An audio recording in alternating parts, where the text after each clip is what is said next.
우리가 이 세상을 믿음으로 살아가다 보면 도저히 내 능력으로 해결되지 않은 인생의 난제를 이제 만나게 되기도 합니다.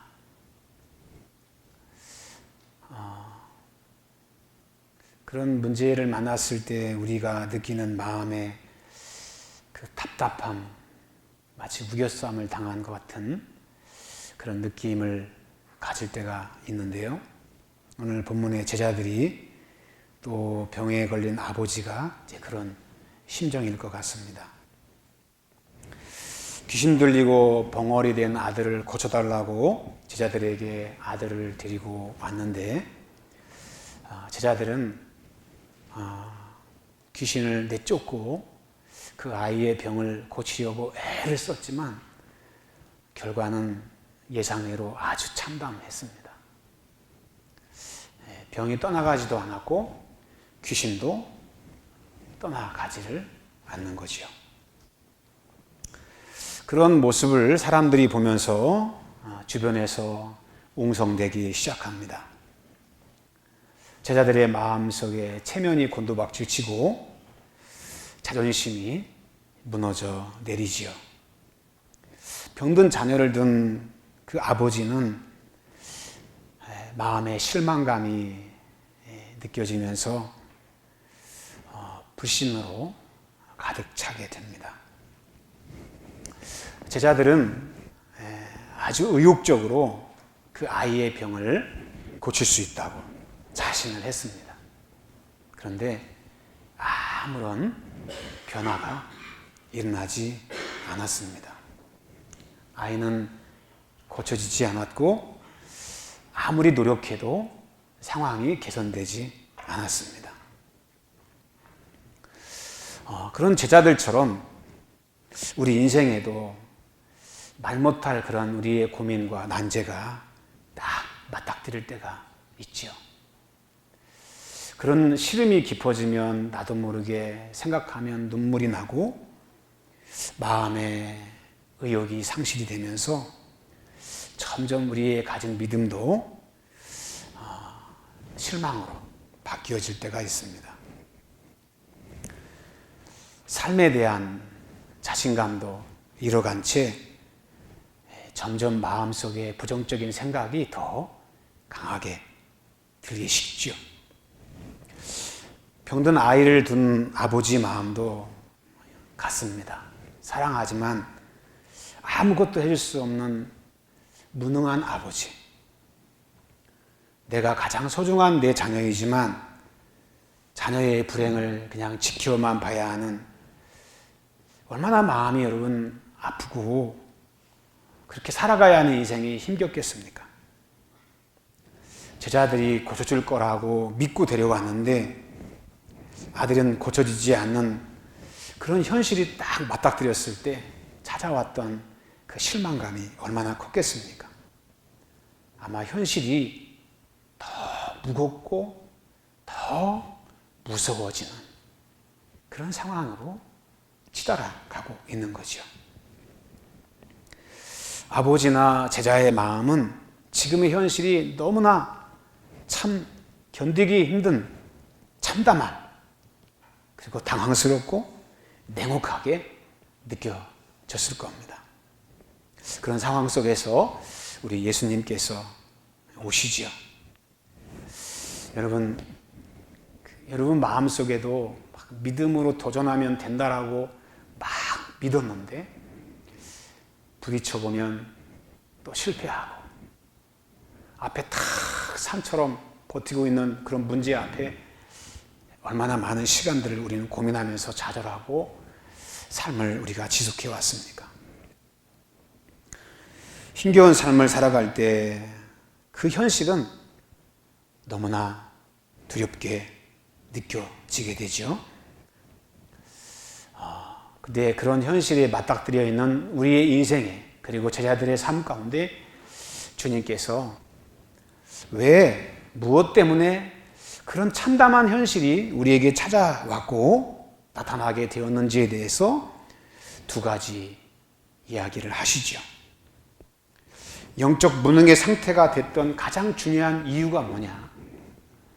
그 산을 극복하지 못하고 거기에 좌절해서 주저앉아 인생을 살아갈 수밖에 없는 무거운 짐을 진 자로 우리가 그렇게 버티며 살아가야 할 가장 중요한 두 가지 요인에 대해서 주님은 이야기를 하십니다. 첫 번째는 믿음의 문제라는 거죠. 믿음의 문제. 제자들이 아이를 고치지 못하는 모습을 보면서 아버지는 예수님 앞에 요청을 합니다. 무엇을 할 수 있거든 우리를 불쌍히 여겨주세요. 그렇게 주님 앞에 요구를 합니다. 무엇을 할 수 있거든 우리를 불쌍히 여겨주세요. 그 말 속에 담긴 의미가 그런 거잖아요. 예수님도 이 병을 고칠 수 있어요? 거기에 대해서 고칠 수 있어요? 할 수 있습니까? 당신은? 거기에 대한 능력의 반문이죠. 긍정 속에 담긴 불신으로 주님 앞에 요청을 하는 것입니다. 당신은 할 수 있습니까? 내 아들 고칠 수 있습니까? 가능합니까? 아버지는 제자들이 병을 고치려고 시도했지만 실패했지 않습니까? 그때 느껴졌던 실망감과 의심이 그대로 예수님께 투사하면서 당신은 할 수 있습니까? 할 수 있으면 우리를 좀 불쌍히 여겨주세요. 그런 말투로 질문을 주님 앞에 던지는 겁니다. 그때 주님께서 말씀하시죠. 할 수 있거든요. 무슨 말이냐? 아버지는 할 수 있습니까? 그랬는데 주님께서는 할 수 있거든요. 무슨 말이냐? 주님께서는 그 긍정 속에 담긴 불신에 대해서 주님께서 그렇게 반응을 하십니다. 그런 예들을 우리가 많이 보게 되죠. 마르다가 오빠 나사로가 죽었을 때 예수님께서 나는 부활이요 생명이니 나를 믿는 자는 죽어도 살겠고 살아서 나를 믿는 자는 영원히 죽지 아니하는 것을 네가 믿느냐? 그렇게 질문했을 때 마르다가 대답하죠. 예, 믿나이다. 마지막 날에 내 오라비가 다시 살 줄을 믿나이다. 그 말은 무슨 말입니까? 지금은 죽어서 다시 살 수 없다는 거잖아요. 마지막 날엔 산다는 거잖아요. 긍정 속에서 현실의 부활을 부정하고 믿지만 사실은 불신하는 것이죠. 주님의 응답을 먼 미래에 두고 나중에는 될 겁니다. 지금은 안 됩니다. 내 삶의 상황이 바뀌지 않아요, 주님. 나중엔 바뀌겠죠. 그렇게 믿는다고 하지만 그 긍정 속에 주님을 믿지 못하는 불신의 상태로 아버지와 똑같이 우리가 믿음으로 주님 할 수 있습니까? 그렇게 인생을 살아가기가 쉽다는 겁니다. 우리 인간은 항상 자신이 해결하기 어려운 인생의 난제를 만나면 주님 앞에 그런 식으로 반응을 합니다. 주님은 지금 할 수 있습니다. 그렇게 말하지 않아요. 주님을 부정하진 않아요. 그런데 지금 하실 수 있지는 않습니다. 긍정 속에서 부정을 하죠. 이렇게 불신이 가득한 상태에서 주님 앞에 나오게 되는 이유는 대부분 시도해 보니까 안 되던데요. 믿음으로 도전했는데 전혀 상황이 개선되지 않았어요. 내 아들의 병이 제자들에게 고침받을 줄 알았는데 고침을 받지 못했습니다. 자신의 실패 경험을 현실로 받아들이면서 주님도 그렇지 않습니까? 라고 생각을 하고 판단을 하는 것입니다. 주님의 능력을 신뢰하기보다는 자신의 경험에서 온 쓴 경험을 더 생각하고 신뢰하는 거예요. 그래서 자신의 무능한 현실만큼 변화에 대한 결과도 안 될 거다. 그렇게 단정하면서 주님 앞에 나오게 되는 거죠. 여러분, 그만큼 현실이라고 하는 논리는 아주 강력한 파워를 가지고 있어요. 홍해를 앞두고 이스라엘 백성들이 그 강을 여러분 땅을 걷듯이 걸을 거라고 그들은 믿어졌습니까? 그저 당황스럽고 두려우니까 원망하고 모세를 향해 돌을 던지려고 하고, 그렇게 현실이라고 하는 것은 그만큼 우리를 무겁게 짓누르는 강한 힘이 있습니다. 그런데 주님께서 그렇게 인생을 살아가는 그 아버지에 대해서 대답을 하세요. 할 수 있거든요. 무슨 말이냐? 믿는 자에게는 능치 못함이 없느니라. 주님은 1차적으로 아버지의 그런 생각을 부정하십니다. 할 수 있거든요. 무슨 말이냐? 주님의 능력을 의심하는 아버지에게 아주 주님은 단호하게 그 아버지가 가지고 있는 생각을 배격하십니다. 할 수 있거든요. 무슨 말이냐? 주님의 삶 속에 그런 것에 대해서는 0.001%도 허용되지 않는다는 거죠. 우리 주님의 사역과 삶 속에 인간적인 생각에 빠져서 예수님도 아이고 제자들이 못 고쳤는데 나도 못 고치는 거 아니야? 주님은 그런 생각에 빠지지 않아요. 그리고 가장 중요한 문제의 핵심을 던지십니다. 믿는 자에게는 능치 못함이 없느니라. 이 말씀은 이런 뜻이죠.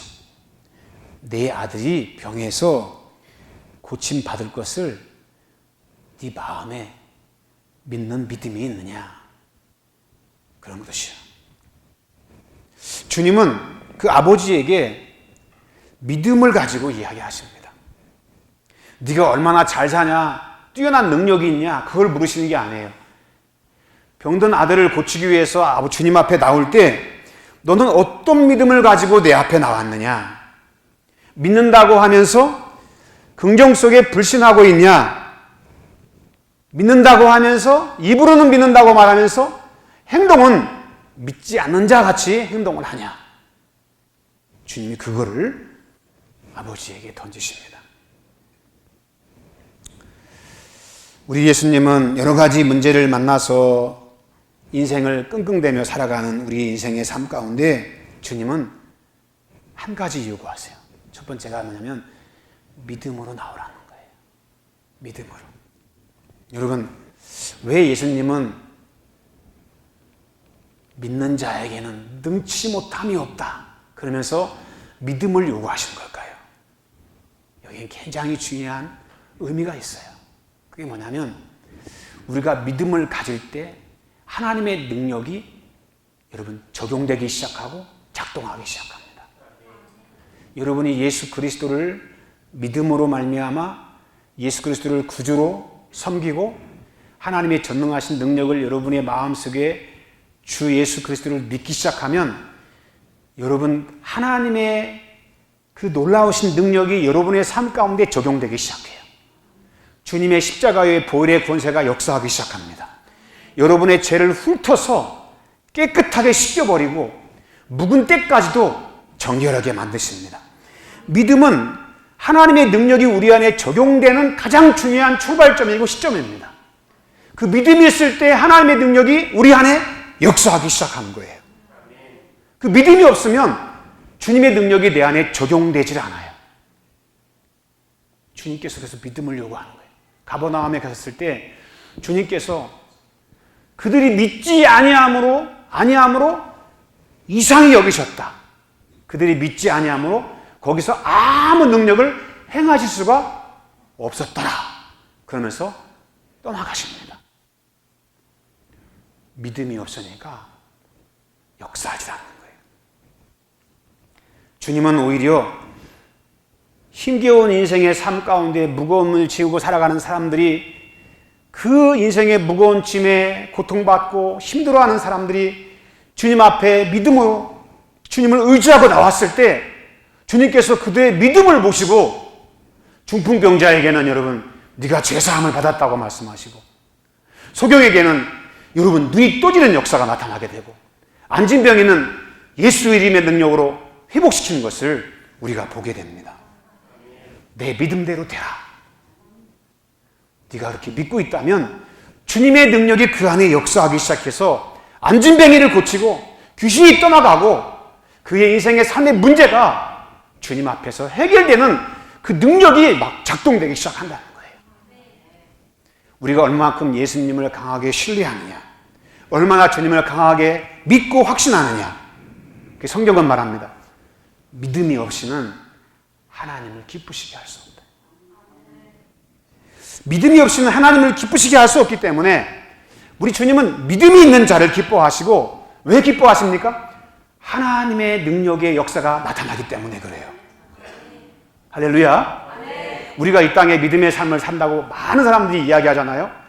근데 교리적으로 예수님을 믿는 그런 어떤 먼 발치에서 그렇게 될 줄, 나중에 될 줄 믿어요, 이런 믿음이 아니라 주님 그렇게 될 줄 나는 지금 믿습니다. 현실태로서 믿음을 고백하고 그 믿음을 가지고 주님 앞에 나가는 것이 중요한 거예요. 많은 사람들이 그런 문제를 만나서 고통을 받으면 하는 행동이 있어요. 환경이 그래서 그래. 환경을 바꾸려고 그래요. 내가 살아가고 있는 삶의 시스템이 문제가 있어.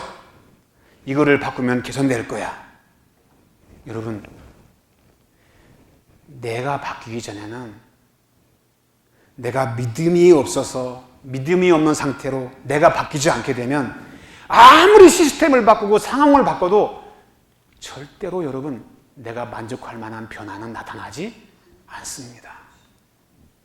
정말 중요한 건 내가 믿음이 없어 상황을 바꾼다고 해도 여전히 그 문제에 자유로울 수 없지만 내가 믿음을 가지고 있잖아요. 주님 앞에 살아있는 믿음을 가지고 있으면 내가 상황을 바꾸지 않아도 내 믿음이 상황을 바꾸기 시작합니다. 시스템을 바꾸기 시작합니다. 내가 주님 앞에 가지고 있는 믿음이 있으면 주님은 그 믿음의 능력을 따라서 역사하시기 때문에 여러분, 내가 그렇게 힘들어했던 상황이 변화되기 시작해요. 중요한 건 여러분, 내가 주님 앞에 어떤 믿음을 가지고 있냐. 우리는 하도 실패를 많이 경험하고 인생의 쓰라림을 경험하다 보니까 어떤 문제를 만나고 인생의 난관을 만나면 그냥 두려워하기가 일수고 주저앉아서 의심하고 낙심하기가 일수잖아요. 그런데 여러분, 그런 상황 속에서도 믿음의 말을 하고 믿음으로 주님을 섬기는 사람도 있어요. D.L. 무디라는 사람 여러분 잘 아시잖아요. 초등학교도 못 나온 사람이잖아요. 근데 그가 심무하던 도시에 큰 건물이 아동들이 모여 예배를 드리는데 어느 날 불이 나가지고 싹 불타버렸어요. 기자들이 쫓아와서 아이고 예배당이 불타서 어떡합니까? 막 걱정하면서 질문을 던져요. 그러니까 D.L. 무디가 여러분 뭐라고 하는지 아세요? 이렇게 대답합니다. 예배당을 다시 져야 되는데 하나님이 깨끗하게 허물어 주셨다고, 감사하다고. 여러분, 교회를 다시 졌을까 안 졌을까요? 하나님의 역사가 바로 그런 거예요. 믿음의 말이에요. 믿음을 가지고 있으면 아무리 어려운 상황도 하나님이 함께 하십니다. 하나님이 그를 도와주시는 거예요. 여러분, 그런 믿음을 가지고 주님 앞에 나갈 때 주님께서 여러분 놀라운 일을 우리의 인생의 삶 가운데 역사하는 거예요. 근데 우리는 나의 믿음 없음을 보지를 않아요. 상황이 문제라는 거예요. 현실이 문제라는 거예요. 돈이 문제라는 거예요. 저 사람 때문에 내 인생이 이렇게 불행해졌다는 거예요. 여러분, 다 문제를 외부에서 찾아요. 내가 주님 앞에 믿음의 사람으로 바뀌면 약한 막대기 같은 우리의 인생이지만 주님 손에 붙잡히잖아요. D.L. 무디 같은 사람도, 여러분 조지 뮬러 같은 사람도 기도할 때 하나님이 그의 삶 가운데 역사하시고 그를 통해서 하나님의 놀라운 영광을 드러내는 것을 우리는 보게 됩니다. 중요한 건 예수님을 믿는다고 하면서 먼 발치에서 베드로가 주님을 쫓아가듯이 그렇게 주님을 섬기는 사람이 아니라 지금 현실적으로 주님 내가 믿습니다. 이거를 고백하고 믿음으로 주님 앞에 나가는 그런 하나님의 신실한 하나님의 백성으로 우리가 삶을 살아가야 되는 거죠. 여러분의 믿음은 살아있습니까? 믿음은 여러분 지금 여러분 안에 작동하고 있습니까? 그 믿음이 여러분 안에서 여러분의 막 삶을 도전하게 하고 불가능에 대해서 하나님께서 하실 거라고 하는 막 확신이 찾아오면서 소망이 막 넘쳐납니까? 그럼 여러분 믿음이 여러분 안에 역사하는 거예요. 아버지는 예수님의 이 말을 듣고 반응합니다. 나의 믿음 없음을 불쌍히 여겨주세요. 내가 믿습니다, 주님. 나의 믿음 없음을 불쌍히 여겨주세요. 도와주세요. 자기가 믿음이 없다는 걸 정직하게 고백해요. 위선이나 있는 채 하지 않아요. 주님, 저 맞아요. 믿음이 없어요. 저를 도와주세요, 주님. 여러분, 그게 믿음입니다. 주님이 도와주지 아니하시면 나는 안 된다라고 하는 절대절명의 상황 속에서 전적으로 주님을 의지하는 그 심령, 그게 살아있는 믿음이에요. 뭔가 우리는 의지할 대상이 있고 뭔가 누릴 것이 있고 뭔가 기댈 것이 있으면 우리 마음에서 점점 예수님을 의지하고 신뢰하는 부분이 점점 약해져 가요. 그것을 붙잡고 살아요. 그것을 가지고 인생에 뭔가 자기 원하는 것을 얻고자 삶을 꾸려갑니다. 그런데 아버지는 맞아요, 주님. 저 믿음 없어요. 나를 도와주세요, 주님. 여러분, 이게 믿음입니다. 주님이 아니면 제 인생에 변화는 없어요. 내 아들은 고쳐지지 않아요, 주님. 주님만이 할 수 있어요. 이게 믿음입니다. 내가 능력이 있으니까 주님, 이게 아닙니다. 주님만이 할 수 있습니다. 전적으로 그분을 신뢰하는 거예요. 그게 믿음이에요. 여러분, 상황을 더 의지하고 내가 가진 권세를 더 의지하고 사람을 더 의지하고 그 믿음 아닙니다. 그거를 의지하는 거죠. 우리 하나님을 그렇게 내 마음에서 의지해야 되는 거예요. 미국의 레스터 대학의 노스 박사가 재밌는 실험을 했습니다. 한 백화점에 음악을 틀어놓는 거예요. 무슨 음악을 틀어놨냐면 하루는 프랑스 음악을 틀어놓고 그 다음 날은 독일 음악을 틀어놨대요. 프랑스 음악을 틀어놨더니요, 물건을 사러 온 사람들이 77%가 프랑스산 와인을 사더래요. 그래서 그 다음 날은 독일 음악을 틀어놨대요. 그랬더니 그 사람들이 73%가 독일산 포도주를 와인을 사가지고 가더래요. 아, 사람은 무슨 말을 듣느냐에 따라서 행동이 다르구나 라고 하는 것을 그가 찾아냈다고 그래요. 우리가 어떤 소리를 듣느냐에 따라서 우리 마음의 믿음의 태도가 달라집니다. 하나님의 말씀의 소리를 들으면 우리 마음속에 뭐가 생깁니까? 믿음이 생깁니다. 우리가 어떤 소리를 듣냐가 중요해요. 그냥 사람들은 핸드폰을 가지면 재미있으니까 자꾸 터치하고 다시 보게 되고 자꾸 거기에 대한 메시지를 영상을 통해서 느끼고 생각하게 하고 그것을 마음에 품게 합니다. 핸드폰 가지고 성경 보는 사람 별로 없더라고요. 다 재밌는 것만 찾아요. 자기 마음의 위안의 어떤 거리를 찾아요. 그래서 하나님의 말씀보다 세상의 것을 자꾸 보게 만들어요. 믿음이 생기지 않습니다. 믿음이 생기지 않아요. 주님의 말씀과 주님의 음성을 들을 때 우리 안에 믿음이 생겨나고 우리의 영적인 새 삶의 창조성의 역사가 믿음을 통해서 하나님의 능력으로 나타나게 되는 줄로 믿습니다. 우리가 믿음을 가질 때 하나님의 의가 나의 의가 되듯이 하나님의 의의 놀라운 역사가 내 삶 가운데 적용되기 시작하고 작동되기 시작해서 우리의 삶의 문제를 하나님께서 해결해 주시고 우리의 마음을 평강의 평강으로 인도해 주시는 줄로 믿습니다. 그래서 우리는 여러분 누구의 소리를 많이 들어야 되냐? 하나님의 말씀의 소리를 많이 들어야 돼요. 하나님의 말씀의 소리를 자꾸 들어야 돼요. 그래야 믿음이 생겨요. 믿음이 생기는 것이 축복이에요. 믿음이 있는 자는 능력이 있습니다. 믿음이 있을 때 여러분, 하나님의 선한 역사가 그 사람의 삶을 따라서 놀라운 주님의 축복의 열매를 맺어가게 되는 줄로 믿습니다. 두 번째, 주님께서 제자들에게 하신 말씀이 있어요. 그런 난관에 부딪혀서 문제에 휩싸여서 파도에 휩쓸려가는 인생의 쓰나미 같은 것을 딱 만났을 때 그것을 돌파하는 능력이 뭐냐? 기도 외에 이런 종류가 나갈 수 없다. 주님께서 말씀하십니다. 제자들이 예수님께 병든 아이를 고치는 것을 보고 예수님께 조용히 묻습니다. 주님, 우리는 어찌해서 귀신을 쫓아내지 못했습니까? 주님은 쫓아냈는데 왜 나는 안 됩니까? 그런 거잖아요. 그래서 주님께서 기도 외에는 다른 것으로 이런 종류가 나갈 수 없다.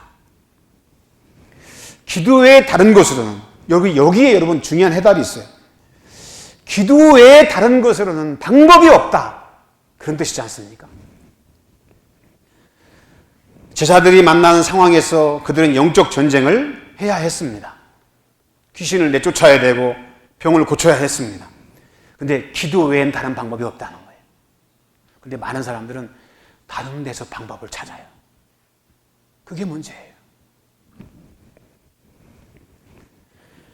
귀신들과의 싸움은 영적 전쟁이고 우리 인생에 나타난 불행의 많은 원인들은 이 영적인 원인에 의해서 나타난 결과라고 이야기할 수 있습니다. 아담과 하와가 에덴에 타락하고 난 뒤에 우리 인생에 찾아왔던 수많은 인생의 저주와 불행의 원인들이 질병으로, 고통으로, 고독으로, 인생의 수많은 불행으로 우리의 삶 가운데 찾아오지 않습니까? 귀신이 늘 역사하는 마지막의 끝은 우리를 죽이려고 한다는 거예요. 그래서 여러분 22절 말씀 보면 귀신이 그를 죽이려고 여러 번 불과 물에 던졌나이다. 귀신의 역사는요, 늘 우리를 죽이려고 그래요. 우리를 위한 것 같지만 귀신은 우리를 죽이려고 합니다. 병으로 죽이고요. 믿는 사람들에게는 세상 정욕과 게으름으로 우리를 죽입니다. 정신을 혼미케 함으로 하나님 앞에서 선한 영적인 가치를 분별하지 못하게 만들어요. 그래서 자꾸 세상적인 것에 우리를 집중하게 만듭니다. 타락한 죄의 본성을 가진 인간은 이런 죄성에서 우러나오는 많은 것들을 좋아하게 하고 추구하게 만들어요. 지금 이 세상은 아세라의 우상이 가득한 것 같아요. 아세라의 음란한 영이 막 이 땅에 가득한 것 같아요. 타락한 죄성이 죄를 좋아하는 거죠. 제자들은 그런 사단의 권세, 사단이 뿌려놓았던 질병의 이 원인을 의욕적으로 치료할 수 있을 거라고 생각했어요. 그런데 귀신은 떠나가지 않았어요. 제자들의 그런 무능이 사람들의 조롱거리가 됐습니다. 영적 싸움은 우리의 삶의 현실입니다. 사단을 상대할 때 우리에게 가장 중요한 것은 기도하는 것입니다. 어찌하여 귀신을 쫓아내지 못했습니까, 주님?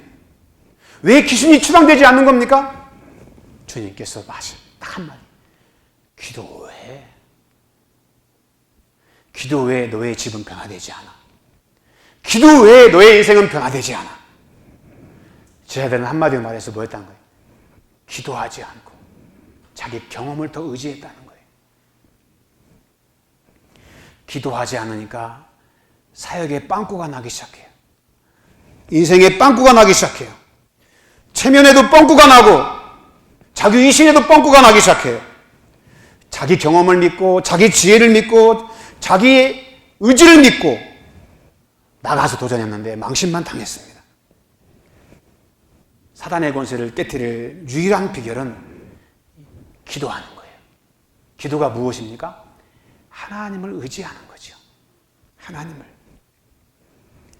기도하지 않으면 여러분, 귀신이 우리를 조롱하게 만들고 우리의 삶을 침범해서 우리를 불행하게 만듭니다. 왜 주님께서 기도가 그렇게 우리 삶 가운데 강력한 무기라고 말씀하시는가? 사도행전 4장 31절 말씀 보면 이런 말씀이 있어요. 제자들이 빌기를 다음에 모인 곳이 진동하더니 무리가 다 성령이 충만하여 담대히 하나님의 말씀을 전하니라. 그들이 기도할 때 어떤 일이 벌어졌냐면 성령이 충만해졌어요. 성령이 충만해지니까 어떻게 됐냐? 마음이 담대해졌어요. 우리는 이런 담대함으로 무장해야 되는 거죠. 기도를 게을리하면 인간적인 생각이 강해지고 세상적인 힘이 더 강하게 느껴져서 점점점 주눅들고 세상의 권세 앞에 무릎을 꿇게 만들어요. 근데 기도하잖아요? 그러면 사단의 권세를 무릎을 꿇리게 만듭니다. 사단의 권세를 무릎을 꿇리게 만듭니다. 기도할 때 하나님의 능력이 우리 가운데 함께 하시기 때문에 우리는 담대하게 돼요. 이 세상을 향하여 영적으로 도전하게 돼요. 기도할 때 하나님이 임재하십니다. 하나님이 임재한다는 것은 거룩한 영광의 빛이 우리 안에 들어오는 거예요. 하나님이 우리 안에 함께 계시면 어둠은 떠나갑니다. 귀신의 권세는 무너지게 되고요. 하나님의 놀라운 능력을 통해서 우리 인생의 새 창조의 질서가 우리 안에 이루어지게 되는 것입니다. 기도할 때 그런 축복이 임하게 됩니다. 여러분, 그래서 기도는 해도 되고 안 해도 되고가 아니라 우리가 존재해 가는데 생존의 필수적인 요소가 뭐냐? 기도하는 거예요. 기도를 게을리하는 사람이 성공하는 걸 못 봤어요. 적당한 성공은 가능하겠죠. 그러나 영적인 승리하는 방법은 기도하는 것밖에 없어요. 얼마만큼 하나님의 임재 앞에 머물러 있었느냐. 그래서 주님의 그 능력으로 우리의 심령이 담대해져서 우리의 산 같은 큰 문제 앞에 이미 기도를 통해서 그 산을 극복하고 넘어서고 주님과 함께 승리를 맛보는 곳, 기도의 자리입니다. 기도할 때 주님은 우리의 삶 가운데 역사하실 뿐만 아니라 우리의 세미한 음성에 귀를 기울이시고 응답해 주십니다. 할렐루야. 기도를 많이 해야 돼요. 기도를 많이 해야 돼요. 많이 하는 기도. 여러분, 기도를 통해서 우리의 심령이 정화되어지고 우리의 생각이 질서 있어지고 기도하다 보면 주님의 임재 앞에 우리의 마음도 변화돼서 영적인 담대함을 갖게 됩니다. 어둠의 권세가 떠나가게 돼요. 기도하지 않으면 여러분 영적으로 혼미해집니다. 여러분, 기도해야 승리할 수 있습니다. 기도하면 여러분 하나님이 도와주십니다. 어둠의 권세가요 우리 안에 자꾸 그런 우울감을 만들어내고 자꾸 정신을 혼미케 만들어서 이러지도 저러지도 못하는 늘 불안 증세에 사람이 시달리게 만들고, 그래서 결국은 인간적인 생각에 빠져서 그런 감정의 기복을 이기지 못해서 스스로를 파멸에 던지는 그런 일들이 갈수록 많아질 거예요. 우리는 이것을 타개할 수 있는 유일한 방식은 기도하는 것입니다. 하나님이 기도할 때 역사하시고 기도할 때 성령의 능력이 우리 가운데 임해서 하나님의 놀라운 영광이 우리 안에 임하게 될 줄로 믿습니다. 다니엘 기도회가 지금 진행되고 있습니다. 기도하기 얼마나 좋습니까? 저는 벌써 2번 응답받았습니다. 간절한 마음으로 주님 앞에 하나님, 아버지와 같은 심령 하나님 도와주세요. 저 어떻게 할지 모르겠습니다. 주님께서 벌써 2번을 응답해 주셨어요. 이 기도가 얼마나 중요한지 몰라요. 다 내려놓고 주님을 의지하고 주님의 발 아래 엎드려서 주님을 사모하고 주님을 간절히 의지하고 믿음으로 주님 앞에 나갈 때 우리 주님께서 우리 마음에 상한 심령을 이루해 주시고 응답의 놀라운 축복으로 갚아주실 줄 믿습니다. 상한 자의 심령으로 주님 앞에 하나님 도와주세요. 그런 절박한 마음으로 주님을 의지하고 기도할 때 주님은 외면하지 아니하시고 우리의 기도에 응답해 주실 줄 믿습니다. 여러분 다 나오세요. 정말 환경적인 문제 때문에 못 나온다면 집에서라도 기도하세요. 기도 외에 방법이 없습니다. 기도가 능력입니다. 하나님이 도와주실 줄 믿습니다. 기도할 때 하늘문이 열리고요. 기도할 때 하나님의 새 역사가 우리 안에 일어날 줄 믿습니다. 우리 시해산교회는 기도하는 교회입니다. 강력한 기도와 역사하는 교회입니다.